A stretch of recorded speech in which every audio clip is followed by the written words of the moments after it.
तो अभी 1 साल पहले मैं कॉलेज में था। नहीं, मैं अपनी मर्जी से नहीं था। अपनी मर्जी से तो मैं आज जो हूँ वो भी नहीं हूँ। ये कैसे हो गया है? तो मैंने कॉलेज ड्रॉप कर दिया है। तो अब तुम लोग मुझे एक रियल यूट्यूबर बुला सकते हो। वैसे मेरी ये फतरी की रिपोर्ट्स है। इसके पीछे मैंने मोम कलर से यूट्यूब लिख दिया था।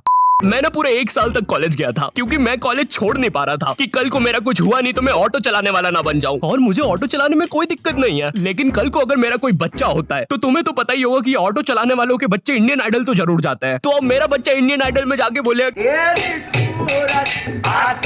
ये देखकर फिर वो नेहा कक्कर रोएगी।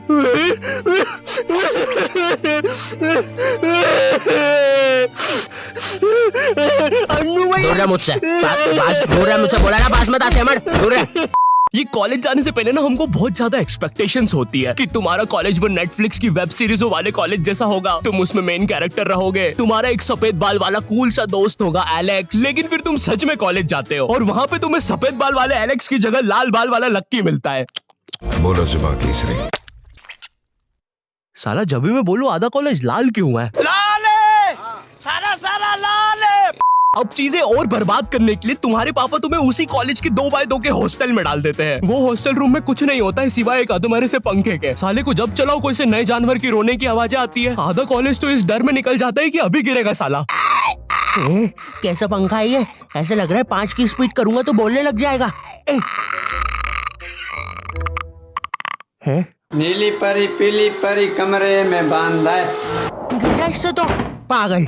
तुम्हें पूरे महीने में खर्च करने के लिए तुम्हारे घर वाले मात्र 200 रुपए भेजते हैं और तो और तुम्हारा हॉस्टल का रूम ना ऑलरेडी बाथरूम बराबर होता है। फिर भी तुम्हें उसे शेयर करना पड़ेगा एक चूहे जैसे बच्चे के साथ जो तुम्हें पूरा कॉलेज खत्म होने तक बेफालतू की बातें बताता रहेगा। Maggi masala is a drug. और एक तो ये कॉलेज फर्स्ट ईयर के लौंडों में इतनी ज्यादा गर्मी होती है ना, इनको किसी प्रोफेसर ने इतना सा कुछ बोल दिया। ओए तू, अरे बंटू चुटकी बजा तो, मेरे से बचती नहीं। और मिलने के समय पे इनसे पहले प्रोफेसर के बंदे आ जाते हैं उधर। क्या बोल रहा था? और तो और तुम्हारे कॉलेज में कोई लड़की भी नहीं होती है जिसे देखकर थोड़ा अच्छा लगे। 99.9% लड़के भरे हुए होते हैं और ये जो 0.1% है ना, ये भी लड़का ही है। बस इस साले की हरकतें लड़कियों वाली है जिससे क्लास के बाकी लौंडे खुश रहते हैं।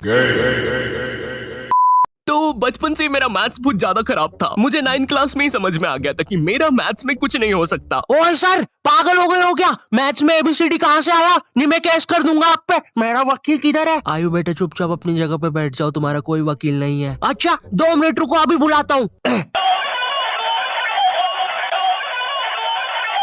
कर दिया मैंने मैसेज, आ रहा है। तुम नहीं। मैथ्स पर मुझे बचपन से ही भरोसा नहीं था। एक बार 5th क्लास में मैंने 9 का टेबल रटा था 9 घंटे लगा के। अगले दिन स्कूल गया तो एक एबला बच्चा आके मुझे 9 का टेबल लिखने की ट्रिक बता रहा है। भाई 9 का टेबल कौन याद करता है यार? तू ऐसे लिख सकता है 9 8 7 6 5 4 3 2 1 1 2 3 4 5 6 7 8 9। माँ कसम बता रहा हूँ, उस टाइम वो बच्चा बस मुझे 9 का टेबल लिखने की ट्रिक बता रहा था, लेकिन न जाने क्यों उस टाइम वो मुझे मेरे 9 घंटे की मेहनत पे मूतता हुआ नजर आ रहा था। अरे 9 का टेबल कौन याद करता है? इससे तो 9 घंटे में स्टार उत्सव पे शाकला का बूम देख लेता है। क्या बोलूं मैं इस पे? मैं कुछ बोल ही नहीं सकता। मैंने मैथ्स अकेले पढ़ना ही छोड़ दिया, ग्रुप स्टडीज ही करता था फिर मैं। और ग्रुप स्टडीज ना उन बच्चों के लिए होती है जिन्हें पता होता है कि कौन सा चैप्टर कैसे करना है। ये बच्चे ना अलग ही होते हैं। इनकी कॉपी में मोर का पंख होता है, मोर की कॉपी में इनका पंख होता है। अब मैं ग्रुप स्टडीज करता था मेरे दोस्त बंटी के साथ। बंटी बहुत ही भंड बच्चा था पढ़ाई में, लेकिन बंटी ना उन बच्चों में से था जिनके पास कुछ स्पेशल पावर्स होती है। बंटी पास भी थी घूमी हुई चीजें ढूंढ निकालने की। क्लास में किसी की कटर या रबर घूम जाए, बंटी फर्स्ट चार्ट की पता लगा लेता है कि कहाँ पर है चीजें। वो 5 वाली डॉम्स की रबर तो बंटी सूंघ कर ही बता देता था। तुम लोग को आम बात लग रही होगी कि रबर ढूंढने में कौन सी बड़ी बात है, लेकिन मेरे दोस्त क्या तुम्हें पता है, अगर क्लासरूम में तुम्हारी रबर एक बार डेस्क से नीचे गिरी ना तो वो इतने टप्पे खाएगी, वो इतने टप्पे खाएगी, वो 50,000 बार टप्पे खाती है और नाइजीरिया के किसी अनजान टापू पे चली जाती है। आम इंसान के बस की बात नहीं है क्लासरूम में रबर ढूंढना, लेकिन बंटी के बस की है। बंटी तो है। एग्जाम के एक दिन पहले बंटी और मैं साथ में ही पढ़ रहे थे। हम दोनों बहुत टेंशन में थे। मैं इसलिए टेंशन में था क्योंकि ट्रिग्नोमेट्री में जितनी तेज चीजें बदल रही थी उतनी तेज तो मेरी जिंदगी में इंसान भी नहीं बदलते। हे दोस्त, क्या तुम मुझे वो कप दे सकते हो? हाँ क्यों नहीं, 1 मिनट, ये लो। Thank you. बदल गए, फिर से बदल गए। अब वैसे क्या तुम एक जादू देखना चाहोगे? ये देखो, ये एक 5 रुपए का सिक्का है और ये गायब, सिक्का गायब। अरे बाप रे, कहाँ गया वो सिक्का? वो सिक्का कहाँ गया? और एक सेकंड, वो इंसान किधर गया? मुझे समझ में आ गया था कि बंटी और मेरे बस का नहीं है मैथ्स, इसलिए मैंने अपने एक और दोस्त राजू को फोन लगाया। राजू ना मेरी जिंदगी का डे की सुकी था, मतलब वो बस मेरी जिंदगी के पढ़ाई या होमवर्क वाले एपिसोड्स में आता था, बस। इसके अलावा हम एक दूसरे के बारे में कुछ नहीं जानते थे। तू है कौन तू? स्कूल में ना इतनी फालतू चीज सिखाएंगे, सेकंड क्लास तक तो गाय का निबंध नहीं चलता है। तो बच्चों अपनी कॉपी में लिखो गाय के 4 पैर होते हैं। अच्छी बात है स्कूल वालों ने बता दिया कि गाय के 4 पैर होते हैं, वरना मुझे तो लगता था गाय 2 पैरों पे चलती है और वो एक सीक्रेट एजेंट है। मुंह मुंह मुंह। हेलो एजेंट पैरी, तुम कहां तक पहुंच गए? तुम जल्दी पहुंचो, मैं बस पहुंचने ही वाला हूँ। इस चीज से तो मैं पूरी दुनिया पे कब्जा कर लूंगा। अरे पैरी महाशय, तुम और गाय? 2 मिनट रुको, स्कूल में तो हमें कभी सिखाया नहीं गाय एजेंट भी होती है। स्कूल में सबसे फालतू सब्जेक्ट पता है कौन सा है? स्कूल ने हमें डिसिप्लिन के नाम पर क्या सिखाया है? जूते साफ होना चाहिए, बाल छोटे होना चाहिए और नाखून भी कटे हुए होना चाहिए। फिर भले ही तुम एक आतंकवादी हो, अगर तुम्हारे जूते साफ है और बाल छोटे हैं तो तुम्हें कोई कुछ नहीं बोलेगा। ओए नमन नमन, सारे वायर लगा दिए ना? हाँ भाई, सारे वायर लगा दिए, अब मजा आएगा ना ये। अरे किसी ने प्रिंसिपल ऑफिस उड़ा दिया। किसने उड़ाया है? इन दोनों के तो बाल छोटे हैं। तूने उड़ाया है, तेरे बाल बड़े हैं।